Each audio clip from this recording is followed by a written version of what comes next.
Eu sou uma filha amada de Deus, vencendo a orfandade, a rejeição, a ira, a procrastinação, a codependência. Meu nome é Vera. Eu sou a caçula entre 3 irmãos. Fui muito desejada pela minha mãe. Já o meu pai, segundo a minha mãe, dizia que 2 filhos era o suficiente. Por isso, ela, sem ele saber, parou de tomar remédios e ficou grávida de mim. Minha mãe diz que quando eu nasci, fui muito amada por eles. Quando eu estava com apenas 5 meses, meu pai faleceu num acidente de caminhão. Minha mãe começou a trabalhar e me deixou morando com minha tia no Paraná e em seguida se mudou para São Paulo.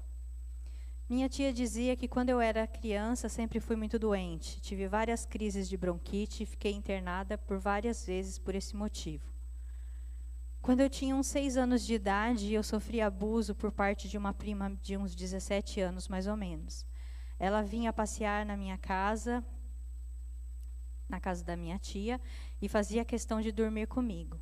Me fazia carícias inadequadas, beijava e me tocava nas partes íntimas. E me ameaçava dizendo: se você contar para alguém, digo que é mentira, e não vão acreditar em você. Sentia medo e vergonha e não sabia como agir. E isso aconteceu por diversas vezes. Um certo dia, ela também se mudou para São Paulo. E para o meu alívio, os abusos cessaram. Na casa da minha tia, eu era amada e vivia feliz, apesar de ter uma vida regrada, de poucas regalias e com algumas dificuldades financeiras. Tínhamos pouco, mas éramos felizes. Minha tia sempre foi muito enérgica e nunca foi de demonstrar muito amor. Quando ia corrigir eu e minhas primas por algo que tínhamos feito de errado, sempre batia em todas. Não importava qual tinha feito a arte ou algo errado, todas apanhávamos de vara. Ia bem na escola, nunca repeti de ano. Era estudiosa, pois queria sempre mostrar que eu era aplicada nos estudos e não tirava notas vermelhas. Muitas vezes, não sentia-me pertencer àquela família, mesmo com todo o amor que tinham por mim. Tinha o hábito de roer as unhas. Lembro que meu tio me prometia várias vezes e até dinheiro se eu parasse de roer as unhas, pois roía tanto que até sangrava, mas não tinha nada que me fizesse parar. Aos 13 anos, um outro tio meu, que morava aqui em São Paulo, foi nos visitar. E, a pedido da minha mãe, me trouxe para São Paulo para visitá-la. Porém, ela não permitiu que eu retornasse mais para o Paraná, onde eu morava com a minha tia. Isso me deixou muito triste e revoltada, pois eu não queria morar aqui. Então, decidi que iria arrumar um trabalho para conseguir dinheiro e voltar para a casa da minha tia. Aos 14 anos, consegui meu primeiro emprego em São Caetano do Sul. E na bilheteria do trem, indo para o trabalho em São Caetano, trabalhava um rapaz e desenvolvemos um relacionamento de bom dia, boa tarde. Até que um dia, ele quis me conhecer melhor e marcamos um encontro na estação de trem de Ribeirão.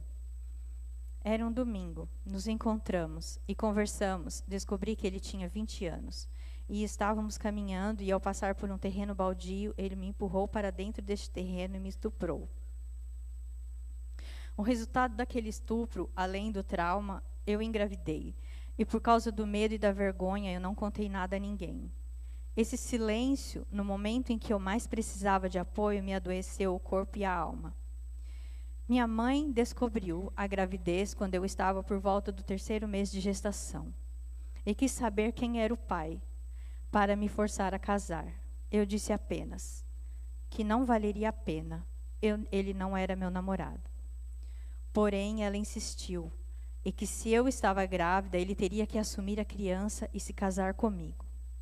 De tanto ela insistir, a contragosto, marquei um encontro com ele para falar da gravidez e das intenções da minha mãe em relação a casamento. Porém, no dia marcado, ele apareceu abraçado com uma moça que parecia ser sua namorada. Eu simplesmente dei meia volta e fui embora. Na segunda-feira, na estação de trem em São Caetano, ele me abordou querendo saber o que eu queria falar. E insistiu tanto que eu acabei contando. Resumindo, Ele foi até a minha casa, conversou com minha mãe e eles combinaram sobre o casamento. Me casei quando já estava no 7º para o 8º mês de gestação, devido a vários outros problemas com relação à família dele e o pai dele, que eles não se falavam. Para toda noiva, este é o dia mais feliz de suas vidas, mas para mim não. Foi o pior dia que me aconteceu. Ele disse sim, mas eu não conseguia dizer uma palavra sequer. A juíza de paz teve que me perguntar 3 vezes para eu conseguir responder que aceitaria me casar, pois minha vontade era sair correndo dali e sumir da presença de todos e daquela situação. No cartório eu estava sozinha, me sentia sozinha. Não tinha ninguém da minha família ali comigo, a não ser um casal de tios meus que minha mãe chamou para serem meus padrinhos, e o irmão daquela prima que me abusou quando eu era criança. Parecia um pesadelo tudo aquilo. Desse caos, apenas 21 dias após o casamento, nasceu minha filha. A melhor coisa que poderia me acontecer. Nasceu prematura, com 8 meses. Ficou na incubadora, tão pequenininha, um serzinho indefeso que eu teria que proteger. Agora, com 15 anos, uma menina que acabou de ter um bebê e fez uma cesariana, que chegou na casa de sua mãe para passar uns dias cheias de dor, medo e dúvidas, é estuprada novamente. Tive uma grande hemorragia, mas uma vez mantive silêncio. Não disse nada para minha mãe, e a hemorragia cessou, creio que foi a misericórdia de Deus. Ele não respeitou a dieta, e depois de 4 meses já estava grávida novamente do meu segundo filho, que também nasceu prematuro. 7 meses de gestação, muito abaixo do peso. Eu tive alta, mas ele ficou internado várias semanas no hospital. Quando ele teve alta, ainda era tão pequenininho que dava até medo de segurá-lo no colo. Nesse momento, com apenas 16 anos e 2 filhos, tento viver uma vida normal, apesar dos estupros constantes, ameaças e maus tratos comigo e com as crianças. Como fui criada por minha tia e ela sempre foi católica, quero batizar meus filhos, mas ele não deixa. E diz que quando eles crescerem, irão fazer isso se quiserem.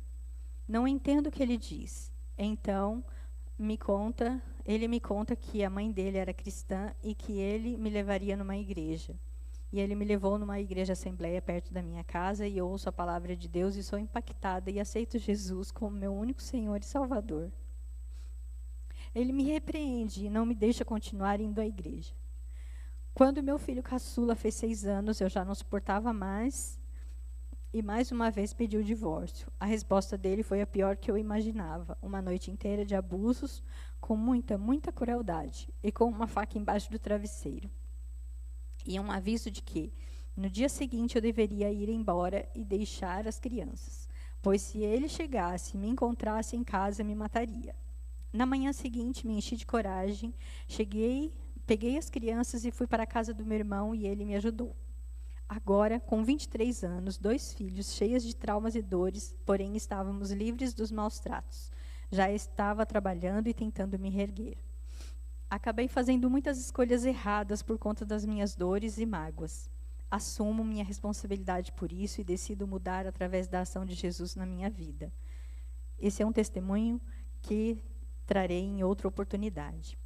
Em 1999, me reconcilio com Jesus e desde então minha vida tem outra jornada, um processo de cura, restauração e transformação. Neste momento, admito que preciso de alguém para me ajudar, para que essa cura aconteça em minha vida.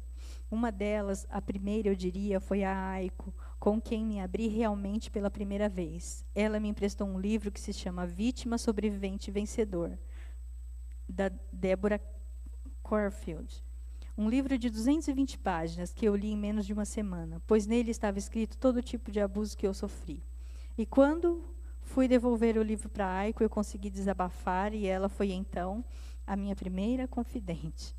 E a partir daí, e segundo ela, depois de ter ouvido muitas outras mulheres, ela criou um grupo de mulheres que sofreram abuso. Nos reunimos no escritório dela e essas reuniões me ajudaram muito. Comecei a fazer tratamento psicológico e psiquiátrico, que também é muito importante nesses casos, pois o tratamento precisa ser completo. E para finalizar, a missionária Sandra Gianni e seu esposo Moisés foram fundamentais no processo de cura em minha vida. A Sandra, em especial, que foi minha confidente no ciclo passado, me ajudou, me ouvindo e orando por mim. Hoje sou casada com Jair, homem íntegro, com um coração enorme e que sempre me ajudou e ajuda muito, me entende e me apoia. Está sempre comigo e em todas as situações. Ora por mim e comigo, ama meus filhos e a mim, me respeita e me dá segurança. Conheci o 30 Semanas aqui na igreja, na apresentação que o pastor Cláudio Lopes fez quando a igreja era na rua Capitão José Galo. E agora finalizei o meu 3º ciclo em 2023. E pude tratar, observar e reconhecer que ainda tenho muitas áreas a serem tratadas em minha vida, mas estou vencendo cada uma delas com a ajuda do Espírito Santo de Deus. Por isso, não desanimamos. Embora exteriormente estejamos a desgastar-nos, interiormente estamos sendo renovados dia após dia, pois os nossos sofrimentos leves e momentâneos estão produzindo para nós uma glória eterna que pesa mais do que todos eles. Assim, fixamos os olhos não naquilo que se vê, mas no que não se vê, pois o que se vê é transitório, mas o que não se vê é eterno. 2 Coríntios 4, 16, 18. Obrigada pelo silêncio de vocês.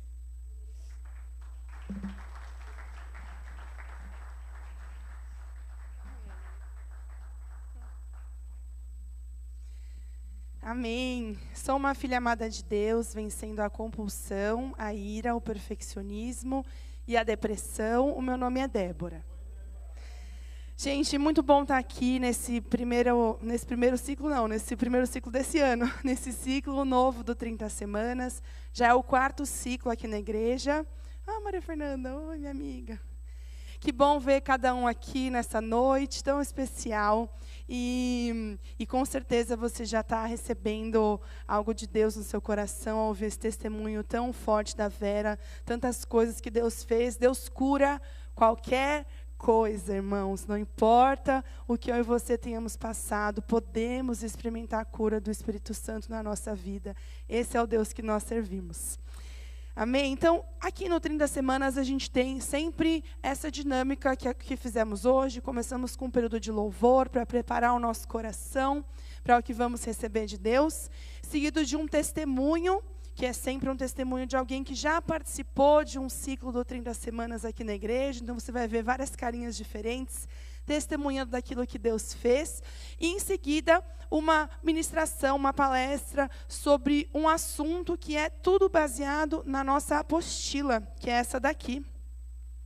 Decisões com Deus, comigo e com o próximo, a apostila do 30 Semanas. Tá bom? Você que tem a apostila antigamente, era essa apostila aqui. O conteúdo é semelhante, tá bom? Poucas coisas mudam, então você pode continuar usando a sua apostila antiga, mas quem está chegando agora vai usar essa nova apostila aqui, que a gente está seguindo, então. É importante você adquirir a apostila, porque ela vai te ajudar a você seguir os conteúdos e poder receber mais nesse ciclo daquilo que Deus tem para você. Então, a gente vai seguir a apostila como num curso mesmo, que a gente segue lá, cada semana, uma lição. Então, a gente recomenda que você compre. No final, você vai ter essa oportunidade de comprar. Lá atrás, na mesa, tem várias apostilas para você adquirir. Caso falte hoje, você pode deixar encomendado, que a gente vai adquirir para a semana que vem, todo mundo já poder ter a apostila. Você que é do online, você pode ou fazer a sua encomenda domingo aqui na igreja,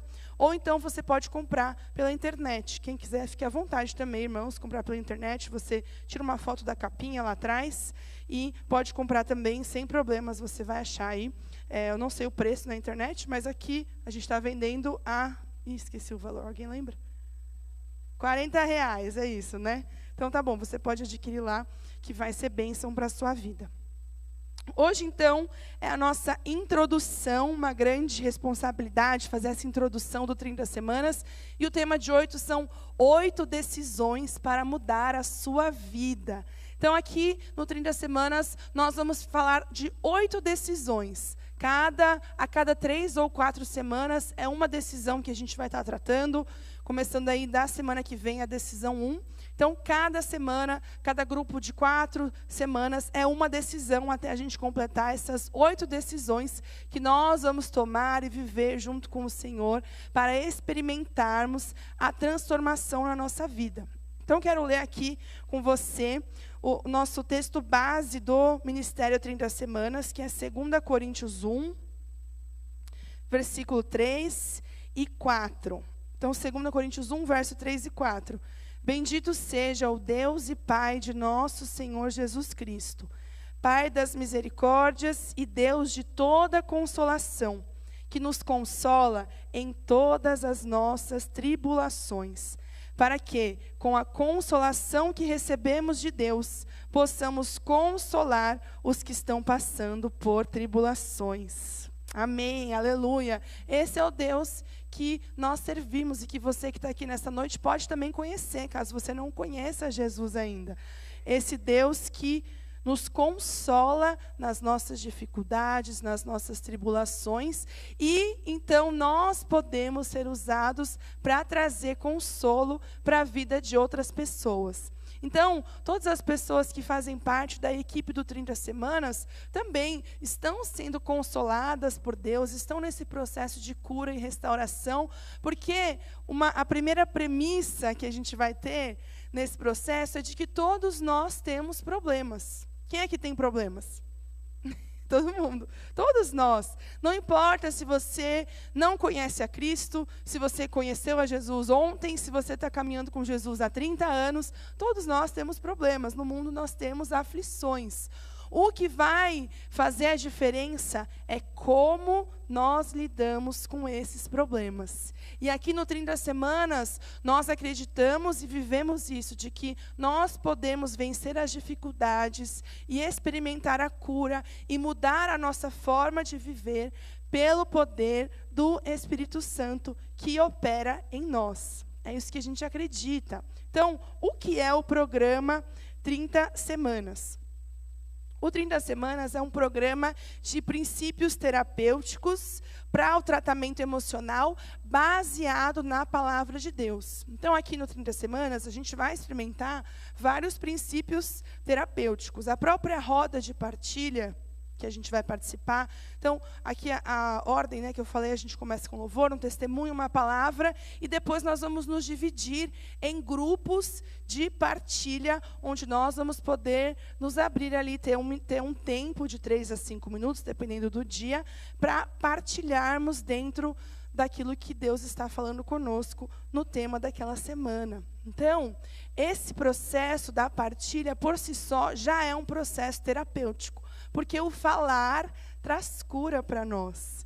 Então, tem vários princípios que a gente usa aqui no 30 Semanas, que são princípios terapêuticos, mas toda a base do conteúdo, do que a gente faz, é baseado na palavra de Deus.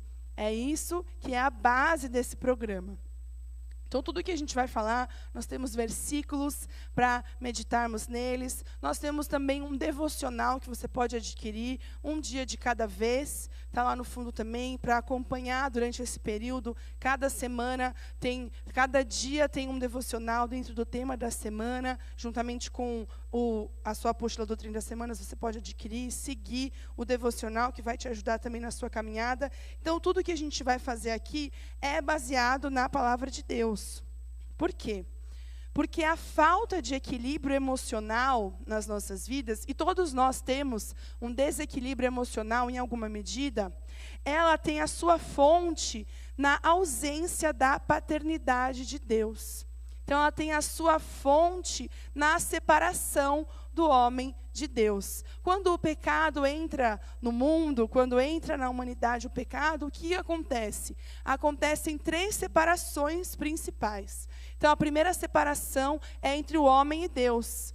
Há a separação, nós somos separados de Deus. O pecado é a única coisa que nos separa de Deus. Então, quando entra o pecado no mundo, há essa separação. O nosso relacionamento com Deus é quebrado. E aí vem esse sentimento de orfandade. Lembra, se a gente lembrar lá de Adão e Eva? Adão e Eva se esconderam de Deus. Antes eles caminhavam lado a lado com Deus lá na viração do dia. Depois que eles pecaram, esse relacionamento foi quebrado e eles se escondem, passam a ter vergonha. Esse sentimento de orfandade começa ali. E é carregado, então, para nós, essa orfandade, a falta da paternidade em Deus por conta disso. Em segundo lugar, há um rompimento do homem consigo mesmo. Então, com a entrada do pecado, há esse rompimento dentro do ser humano. O homem, ele olha para si e vê que estava nu e se cobre, fica com vergonha. Então, há esse rompimento dentro da identidade do ser humano que nós experimentamos hoje. Por isso que a gente tem questões da nossa identidade, a vergonha, por isso que nós temos a ansiedade, por isso que nós temos depressão e tantas outras compensações que a gente vai falar no decorrer desse programa. E isso acontece porque houve essa cisão dentro do homem, consigo mesmo. E, em terceiro lugar, houve esse rompimento do homem com o outro homem. O homem e a mulher começam a brigar. Ah, foi a Eva que fez isso comigo, que ela me deu fruto. E daí começa esse rompimento no relacionamento entre o homem e a mulher e as dores emocionais que vêm a partir disso. E a gente entende, então, que tudo isso vem do fato da paternidade de Deus não estar fluindo na nossa vida. A gente tem uma imagem, se o pessoal puder projetar, da árvore do 30 Semanas, em que a gente vê a raiz. Aí está a árvore, né, para nós. Então, nós temos aqui a raiz, a orfandade. Quando a paternidade de Deus, ela está bloqueada de fluir na nossa vida, pense que você é essa árvore. Eu e você somos essa árvore. Então, esses bloqueadores, que são os traumas, os abusos, as nossas escolhas erradas, as escolhas erradas das outras pessoas que recaíram sobre nós, os nossos pais, os nossos cuidadores, pessoas da nossa vida, surgem bloqueadores que geram, então, nesse tronco a rejeição. E aí, a rejeição gera esses galhos, esse fruto, que são as compensações e as válvulas de escape na nossa vida. Então, o que seriam compensações? A compulsão é uma compensação, seja a compulsão alimentar, compulsão por compras, compulsão por sexo. A depressão é uma compensação. A ansiedade, a sexualidade distorcida, o vício em pornografia, a dependência química, a dependência emocional, algumas dores emocionais. Então, tudo isso é gerado por essa orfandade que nós experimentamos por estarmos afastados de Deus e por esses bloqueadores que impedem, então, a gente de receber essa paternidade. E algo que acontece é que essa raiz, essa nossa raiz, está nesse solo contaminado do mundo. Então, nós estamos ali no solo do mundo, esse solo contaminado. Mas, quando passamos por esse processo de cura na nossa vida, juntamente com o agir do Espírito Santo, nós somos enxertados no céu. Essa árvore, então, é tirada desse solo do mundo e é enxertada no céu. E tem a árvore de cabeça para baixo, não sei se a gente tem essa imagem, em que, então, nós recebemos do céu a paternidade de Deus. Se tiver outra imagem, pode colocar, senão pode tirar, Ana. Nós recebemos de Deus essa paternidade de Deus e essa aceitação, como se fosse o tronco ali da aceitação, gera os frutos do Espírito Santo na nossa vida, essa árvore aí. Então, a gente tem aqui a paternidade de Deus, essa aceitação gera em nós esses frutos do Espírito Santo e a cura. Então, essa árvore ela não está no solo do mundo, ela está no solo celestial, vindo de Deus. E é isso que nós vamos experimentar nesse tempo. Essa é uma metáfora, claro, para nós, para nos ajudar a entender como funciona esse programa do 30 Semanas, que tem como objetivo, então, restaurar a forma como nós nos relacionamos com Deus, com a gente mesmo e com o próximo, superando, então, os nossos traumas, vícios, maus hábitos e essas compensações que vivemos, essas válvulas de escape que experimentamos na nossa vida. E você pode estar aqui nessa noite e falar, eu não sei quais são as minhas compensações, as minhas válvulas de escape. Não tem problema. No decorrer dessa caminhada de 30 semanas que a gente vai participar, você vai conseguir identificar na sua vida. O Espírito Santo vai mostrar para você, Jesus vai te conduzir nesse processo de entender quais são, então, as áreas de compensações na sua vida. E essa é a visão do 30 semanas. A gente está na página 10 da apostila nova, na apostila antiga não tem essa parte. A visão é ver todas as pessoas vivendo curadas em sua orfandade e restauradas no seu relacionamento com Deus, consigo mesmo e com os outros. E a nossa missão é levar esperança às pessoas, possibilitando um real encontro com Jesus. E por meio desse relacionamento com Jesus, elas possam vivenciar todo o processo para a cura de todos os tipos de traumas, vícios e maus hábitos. Então, como eu identifico na minha vida uma área de recuperação, uma área na qual eu preciso dessa cura? Tudo sobre o que você não pode falar já está fora de controle na sua vida. Então, pense em alguma área da sua vida que você não fala para ninguém, que está lá, fechado, talvez você nunca contou, como a própria Vera testemunhou aqui para nós. Talvez você sofreu um abuso, isso você nunca contou para ninguém, está guardado dentro de você. E isso está gerando na sua vida essas compensações, esses traumas que nós passamos. Talvez você nem teve consciência dos traumas que você passou, e hoje você vai começar a pensar sobre isso, lembrar disso, e poder então trazê-los à luz, levando eles para Deus. Lembrando que o 30 Semanas, esse programa que nós começamos hoje, é uma ferramenta que Deus vai usar para operar a cura nas nossas vidas. O 30 Semanas, por si só, não faz a cura em nós, não promove a cura, mas é uma ferramenta usada por Deus para que o Espírito Santo flua na nossa vida e opere cura nos nossos corações. E isso é muito importante para nós, porque nenhum de nós aqui é super-homem ou super-mulher. Essa também, muitas vezes, é uma compensação nossa, o perfeccionismo. Então, na minha vida, uma das compensações que eu desenvolvi, por conta da minha história, foi o perfeccionismo, de querer ser perfeita e de não querer errar, e querer sempre que as pessoas achassem que eu era perfeita. E eu queria ser mesmo perfeita, quando as coisas não aconteciam quando eu queria, era um grande trauma para mim, era uma grande questão. E eu tenho aprendido a vencer isso, entendendo que eu não sou a supermulher, a Mulher Maravilha. Eu preciso da graça de Deus. Todos nós precisamos da graça de Deus. Nenhum de nós, por nós mesmos, temos a solução dos nossos problemas.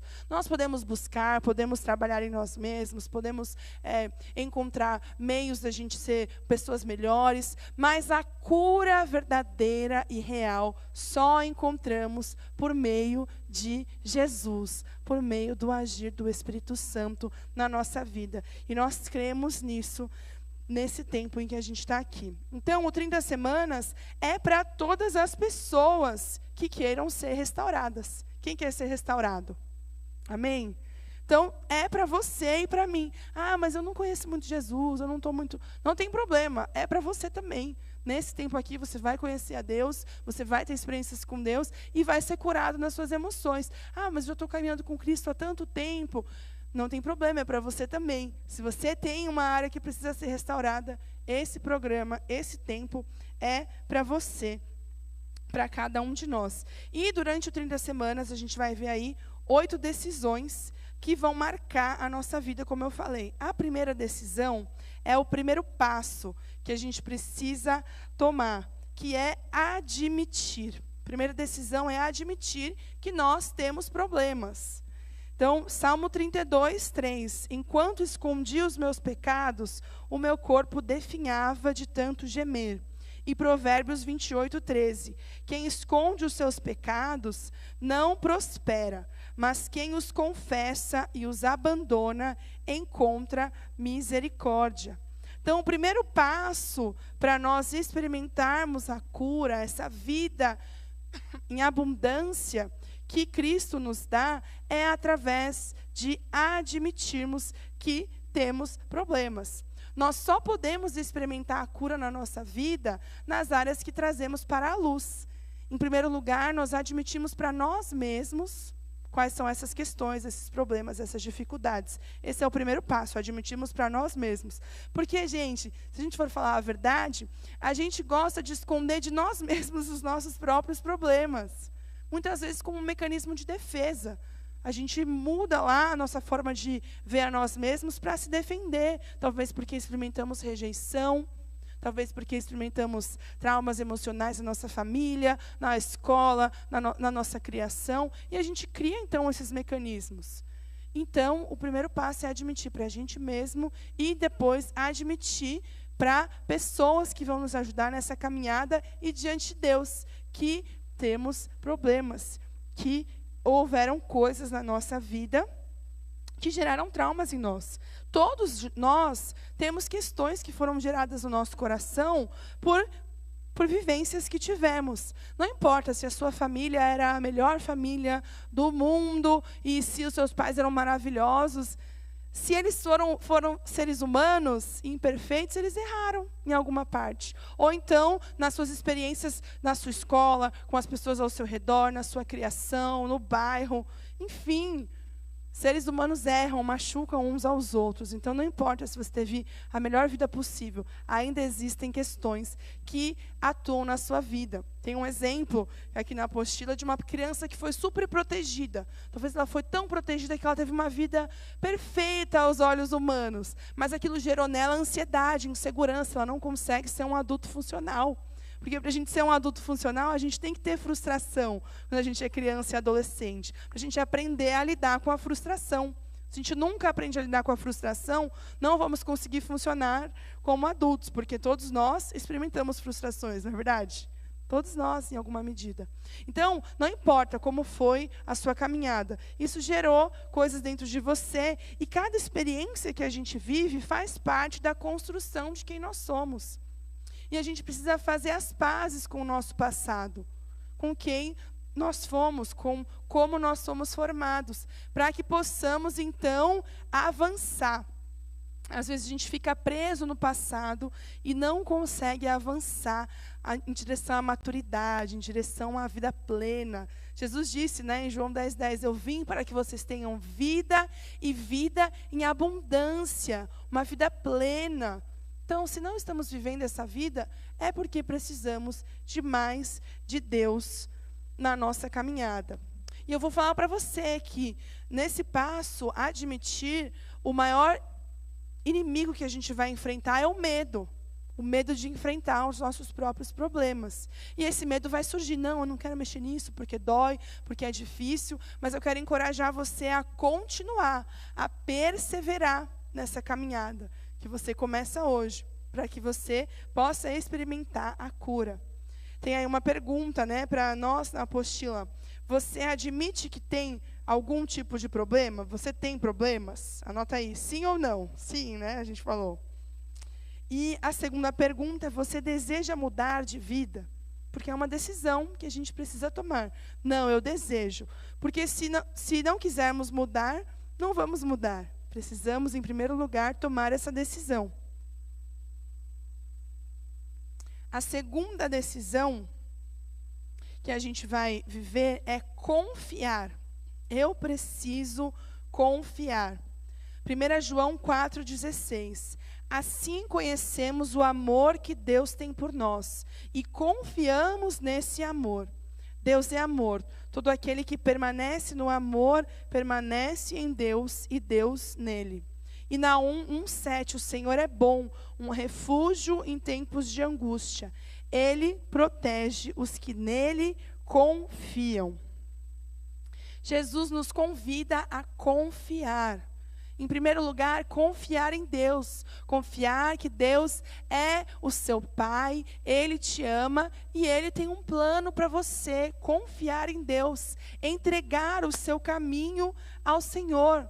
Confiar nele. Salmo 44 diz, como é feliz o homem que põe no Senhor a sua confiança. Coloque no Senhor a sua confiança. Ele nos chama, Jesus nos chama, no meio das dificuldades, confiar nele, confie no Senhor, confie em Deus. Em segundo lugar, confie nas pessoas. Nessa nossa jornada aqui no 30 Semanas, Deus vai colocar pessoas no seu caminho nas quais você pode confiar. Então, nós somos chamados mesmo que tivemos pessoas que nos feriram na nossa caminhada, isso pode ter gerado feridas no nosso coração, somos chamados a decidir confiar. Na nossa roda de partilha, podemos abrir o nosso coração, confiar naquelas pessoas. Depois a gente vai conversar sobre a roda de partilha, o Jair vai trazer aqui algumas orientações, mas na nossa roda de partilha nós temos um pacto ali, um compromisso de sigilo, que nada do que é falado na roda de partilha pode ser exposto para outras pessoas. E a gente já está aí no nosso 4º ciclo, e graças a Deus não tivemos nenhuma questão de quebra de partilha em nenhum momento. Por quê? Porque cada um de nós compreende que há ali um sigilo, um compromisso que fazemos uns com os outros, de confiarmos uns nos outros. Porque quando eu estou na roda, eu me abro e o meu amigo se abre, cada um ali vai se abrir, a gente vai ouvir uns aos outros e manter esse sigilo ali e confiar uns nos outros nesse processo. Somos chamados a confiar.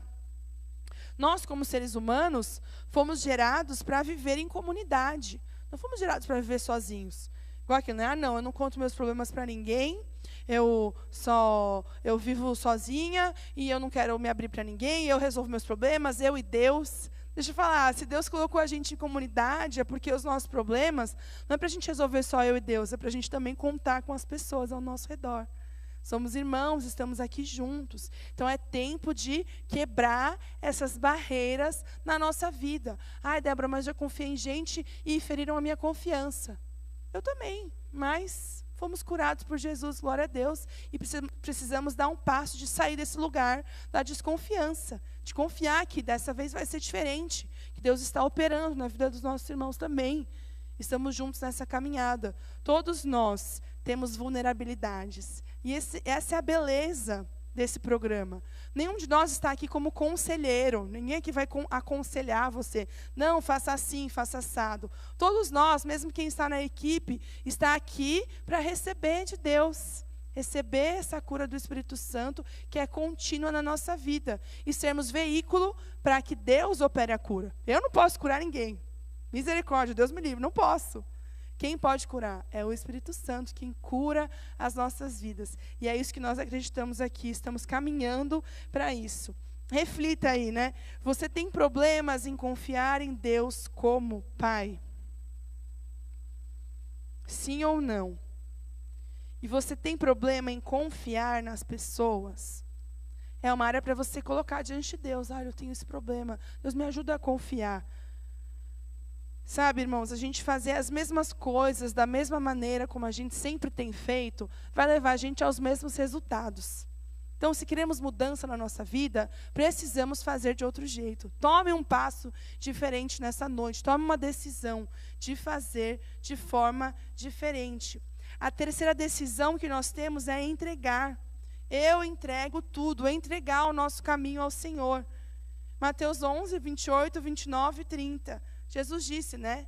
Venham a mim todos que estão cansados e sobrecarregados, e eu lhes darei descanso. Então, Jesus promete isso para a gente. Então, nós precisamos entregar. Salmo 37, 5. Entregue o seu caminho ao Senhor. Confie nele e ele agirá. Precisamos entregar o controle da nossa vida a Jesus. E se formos sinceros, muitas vezes, mesmo se já seguimos a Jesus há bastante tempo, se conhecemos ao Senhor, pegamos o controle de volta em áreas da nossa vida. E talvez você pegou de volta o controle das suas emoções. É tempo hoje de entregar tudo para o Senhor, para que Ele opere a cura nas nossas vidas. E muitas vezes esse é um processo contínuo em nós. Eu sinto que eu já entreguei tudo. Aí passa um tempo, a gente às vezes pega o controle de novo, a gente tem dificuldades e precisamos decidir novamente. Não, eu entrego. Lembrar a nossa alma de se entregar ao Senhor. Porque a nossa carne vive lá em conflito com o nosso espírito. Então, entregue o seu caminho ao Senhor hoje, tendo fé de que Deus tem um futuro cheio de esperança para mim e para você. Então, reflita, você tem alguma área da sua vida que ainda não entregou ao senhorio de Cristo? Talvez na sua família, talvez na sua área sentimental, você ainda fica lá, tendo o controle, talvez os seus filhos, talvez há uma codependência emocional de você com os seus filhos, se você não consegue entregar para o Senhor totalmente. Reflita isso nessa noite, deixa o Senhor falar com você. A quarta decisão é depender. Eu preciso depender de Deus. Salmo 62, 7. A minha salvação e a minha honra de Deus dependem. Ele é a minha rocha firme, o meu refúgio. Construa a sua casa sobre a rocha. Quem é a rocha? É Cristo. Precisamos colocar Cristo no centro da nossa vida e depender dele, independentemente das circunstâncias. Mateus 6,33, Jesus nos ensina: busquem, pois, em primeiro lugar o reino de Deus e a sua justiça, e todas essas outras coisas lhes serão acrescentadas. Então, busque em primeiro lugar o reino de Deus, essa busca em Deus, da dependência de Deus completa. Então, precisamos colocar a nossa confiança no Senhor e depender dEle. Tendo essa reprogramação da nossa forma de viver e pensar. Porque nós somos programados a fazer tudo do nosso próprio jeito, com a nossa própria força, nós sabemos o que é melhor para nós. E nós somos chamados pelo Senhor a reprogramar a nossa maneira de viver. Porque eu e você, nós temos uma maneira de viver, nós temos os nossos hábitos, o jeito que a gente acorda de manhã, o que a gente faz primeiro? A gente primeiro toma café ou a gente primeiro escova os dentes? Quem é que primeiro escova os dentes antes de tomar café? Quem é que primeiro toma café e depois escova os dentes? Alguns de nós. O que é isso? É um hábito. Qual que é o certo? Não vamos entrar nessa briga, cada um acha que é uma coisa. Então, é um hábito que nós criamos. Quem nos ensinou isso? Os nossos pais nos ensinaram, ou a gente decidiu que era melhor para nós. Da mesma forma, nós temos hábitos, formas como nós nos relacionamos com as pessoas ao nosso redor. Ah, não, eu faço assim, eu me relaciono assim com as pessoas, eu me apresento dessa forma. Não, eu sou durão, homem não chora. O que é isso? É algo que foi nos falado, que é verdade isso? Não, o homem chora também fica triste, né, Clivânio? Muito bom, Jesus chorou. Então, é uma grande mentira essa. Não, eu tenho que ser durão, não posso chorar, eu tenho que ser lá bruto. E é uma mentira, e precisamos, então, entregar para Deus e depender dEle. Deixar que Ele mude a nossa forma de viver. Sermos transformados pelo Senhor. Há tantos exemplos de homens que começam a orar pedindo para que o coração deles seja mudado, e eles passam a ser muito chorões, viu? Já vi isso acontecer muito. Então, se prepare, talvez Deus vai fazer de você um chorão, mas isso vai ser bom para a sua vida, vai trazer cura, restauração. Então, precisamos reprogramar a nossa maneira de viver. E aí a nossa reflexão: você depende da aprovação de alguma pessoa para se sentir mais feliz? Será que você tem vivido para a aprovação dos outros ao seu redor? Porque você quer projetar uma imagem do super-homem, da super-mulher que eu falei? Precisamos confiar no Senhor e depender dEle. Em quinto lugar, a quinta decisão é obedecer. João 14:15. Se vocês me amam, obedecerão aos meus mandamentos. Então, a maior prova de amor que nós podemos fazer para Deus é obedecê-lo. Decidir a cada dia obedecer ao Senhor. Quer dizer que não vamos ter dificuldades, que não vamos pecar, que não vamos dar mancada? Não é isso que quer dizer. Quer dizer que nós vamos decidir, mesmo que venhamos a errar o alvo, vamos voltar de novo lá à obediência, nos arrepender e mudar a nossa forma de viver, amando a Deus com as nossas emoções, com a nossa razão e com as nossas forças, decidindo que a cada dia vamos obedecê-lo, porque Ele sabe o que é melhor para nós. Às vezes a gente fala: não, Deus sabe o que é melhor para mim. Tem até uma música, né? Deus sabe o que é melhor para mim. Não lembro direito como é. E a gente até canta e fala, mas quando chega na hora de obedecer a Deus, a gente fala, não, isso aí não. Vou fazer aqui do meu jeito, porque essa obediência aí está meio difícil, está me custando muito. A gente crê ou não crê que Deus tem o melhor para nós? A gente crê ou não crê que Ele sabe o que é melhor? Deus está lá no futuro, Ele sabe o que vai acontecer, Ele sabe o que é melhor para nós. Precisamos, então, obedecer, sabendo que os ensinamentos de Jesus trazem vida para nós. Não somos religiosos que vivem na religiosidade. Aliás, a religiosidade é uma compensação na nossa vida. A gente, às vezes, vive a religiosidade para compensar quem nós somos, a autojustiça. Não é isso que eu estou falando aqui. Estou falando em viver baseado na palavra de Deus, tendo um relacionamento com Jesus e desse amor fluindo, então, essa obediência nas nossas vidas. Então, vamos amar a Deus e amar as pessoas como uma consequência disso. Então, precisamos, nesse processo de obediência, mudar a nossa forma de pensar. Não, eu penso que isso é o certo, mas o que a Bíblia nos ensina que é o certo? Porque a Bíblia é que tem as respostas para nós, aquilo que Deus deixou como a forma como nós devemos viver. E isso vai reformular a nossa forma de pensar. Não se amoldem ao padrão desse mundo, mas sejam transformados pela renovação da sua mente. Romanos 12 vai ensinar para nós. Então, nós precisamos ser renovados na nossa mente, na nossa forma de pensar. E aí tem uma reflexão para nós. Você tem alguma dificuldade de amar a Deus? Sim ou não? A gente responder essas perguntinhas, você pode responder na sua apostila, faz parte do admitir, viu? Nós admitimos que temos dificuldade nessa área, é o primeiro passo. Por isso que você precisa preencher, sim ou não. Em segundo lugar, você se ama, você ama você mesmo? Essa é uma pergunta profunda que a gente precisa refletir. Será que eu me amo de fato? Ou será que essa dependência química que eu vivo na minha vida, ou esses relacionamentos destrutivos nos quais eu sempre me envolvo, tem a ver com essa falta de amor próprio? Pode ser. Então, precisamos refletir sobre isso. E, em terceiro lugar, você tem dificuldade de amar o seu próximo? Pode preencher, não tem problema. Sim, preciso mudar nisso, preciso crescer nisso. Essa foi uma área que eu quero crescer mais, mas eu precisei admitir que eu tinha dificuldade de amar as pessoas ao meu redor. É difícil para mim, porque eu, por natureza, sou egoísta. E eu preciso admitir, não, eu sou egoísta, eu foco mais em mim mesma e preciso aprender a amar mais as pessoas. Ainda estou nesse processo, porque não é uma coisa que é natural para mim. Tem gente que é super amável, né? Para mim, não, eu sou uma pessoa ruim por natureza.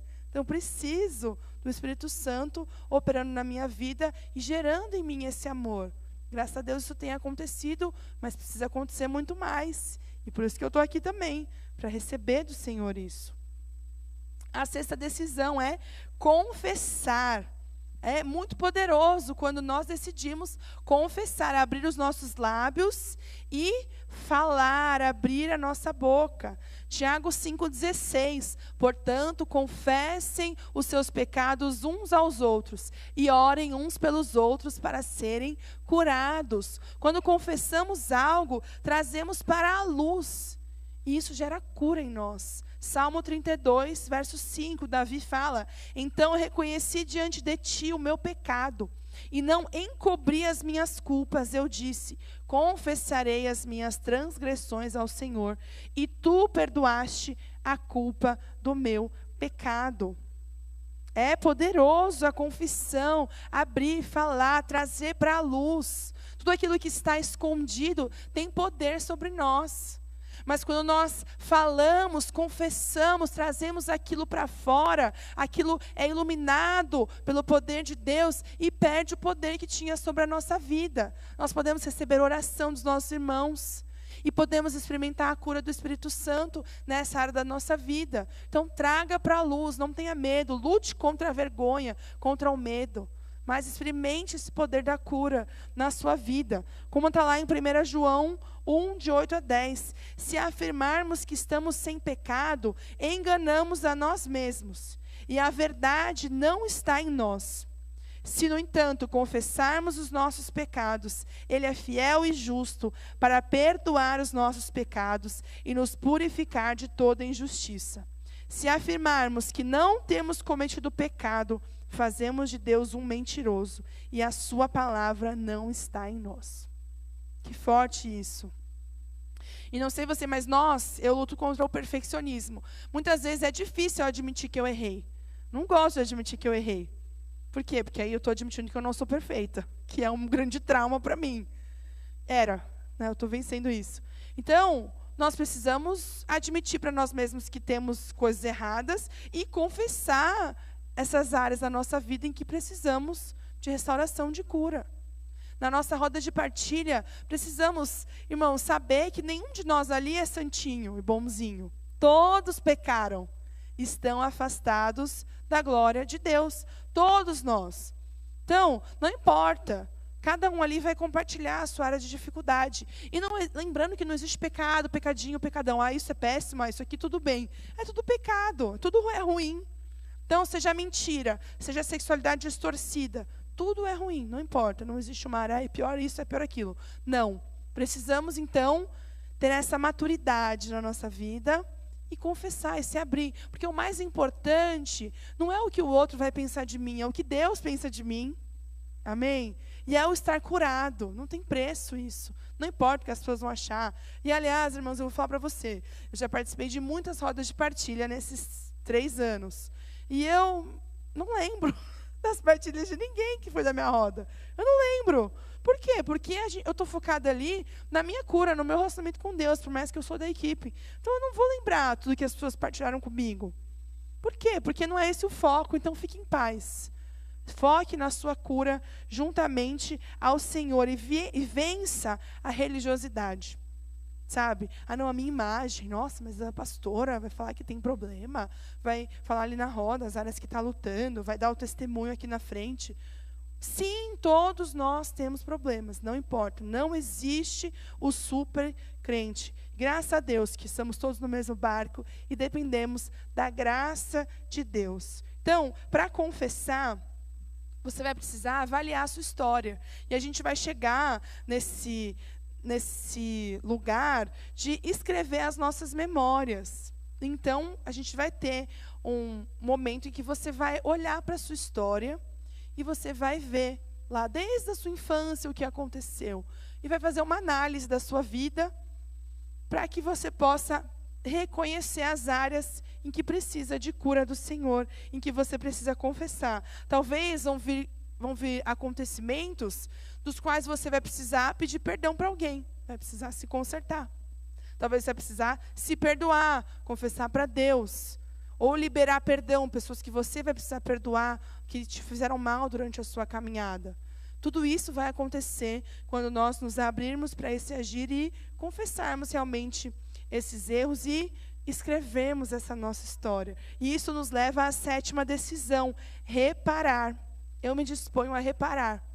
Que é o quê? Pedir perdão para quem eu preciso pedir perdão. Talvez para o seu filho, para o seu cônjuge, para os seus pais, talvez para outras pessoas da sua caminhada. Ou então, há pessoas que eu preciso perdoar, que eu preciso receber cura. Mateus 6,14 nos ensina: pois se perdoarem as ofensas uns dos outros, o Pai Celestial também lhes perdoará. Então, reconhecer os erros e estar disposto a repará-los. E a gente vai falar mais sobre isso durante essa decisão.